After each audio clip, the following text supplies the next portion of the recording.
Continuamos hablando un poco del carbono, vamos a hablar de la composición de los compuestos orgánicos.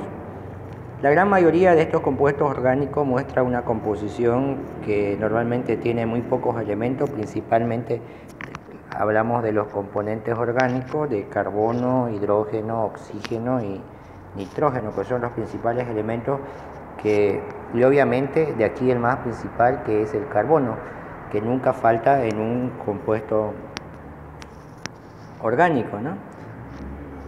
Podríamos encontrar a veces algunos otros elementos, por ejemplo el azufre en la albúmina, o el fósforo en la lecitina, el cloro en el cloroformo, o por ejemplo el magnesio en la clorofila de las plantas verdes, el cobalto en la vitamina B12, que es la vitamina antianémica, ¿no? Son excepciones, ¿no? Pero principalmente la composición de los compuestos orgánicos está formado por carbono, hidrógeno, oxígeno y nitrógeno, y el principal de ellos, que es el carbono. Entonces, ahora hagamos una comparación. Hagamos una comparación entre compuestos orgánicos e inorgánicos. En un compuesto orgánico, todos contienen carbono. Lo voy a resumir, contienen carbono. En cambio, en un compuesto inorgánico, no contienen carbono. No contienen carbono, con excepción de algunos, el ácido carbónico o algunos óxidos de carbono, como el monóxido de carbono, el dióxido de carbono, que se estudian en la parte de química inorgánica, pero los demás no contienen carbono, y aquí sí tienen carbono.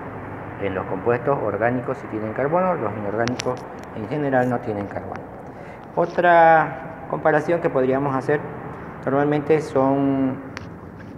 tienen temperaturas de fusión inferior normalmente a 300 grados, temperatura de fusión aproximadamente menor a 300 grados.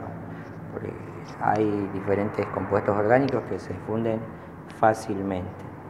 O sea, son pocos estables al calor, entonces, ¿no? Se queman con facilidad, podríamos decir. En cambio, si hablamos de un compuesto inorgánico, por ejemplo, son resistentes al calor, ¿no? Son resistentes al calor. Al ser resistentes al calor, obviamente su temperatura son altas las temperaturas de fusión de estos compuestos. Por ejemplo, la sal de cocina es una temperatura muy alta para poder fundirla. Aproximadamente se dice que está a unos 800 o 1 grado Celsius más o menos para poder fundirlo. Demasiado alto, ¿no? Entonces los compuestos orgánicos, temperaturas de fusiones bajas, son sensibles entonces al calor, fácilmente se van a quemar con facilidad, y los inorgánicos son un poco más resistentes al calor. Los compuestos orgánicos normalmente son insolubles en agua. Insolubles en agua. La mayoría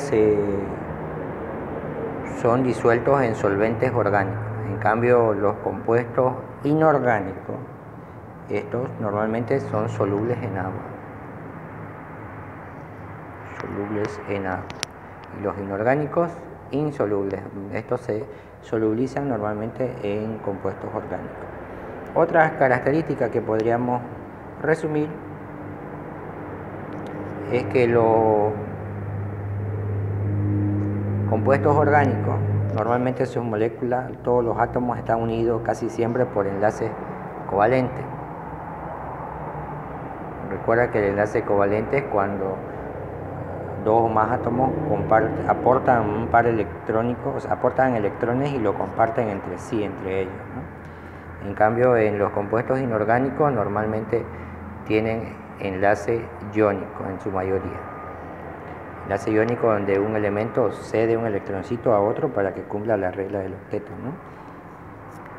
Bien, a ver, otra característica importante, podríamos ver que normalmente las reacciones de las moléculas orgánicas suelen ser lentas y complejas.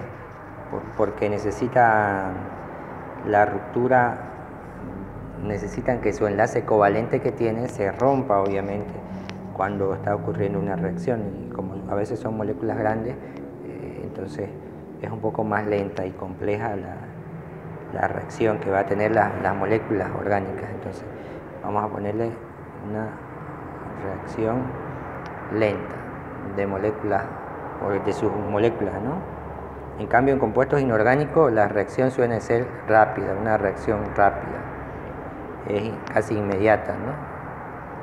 Reacción inmediata, rápidas, y porque son sencillas las moléculas de los compuestos orgánicos. Y como estos iones son enlaces iónicos, normalmente son iones que están disociados, entonces rápidamente reaccionan. En cambio, estos están unidos entre ellos por su enlace covalente y es más lenta la reacción que se va a dar. Bueno, ahí tenemos algunas características, así las más sobresalientes, si podríamos decir, una comparación entre compuestos orgánicos e inorgánicos. No te olvides suscribirte a mi canal y comparte con tus amigos y compañeros.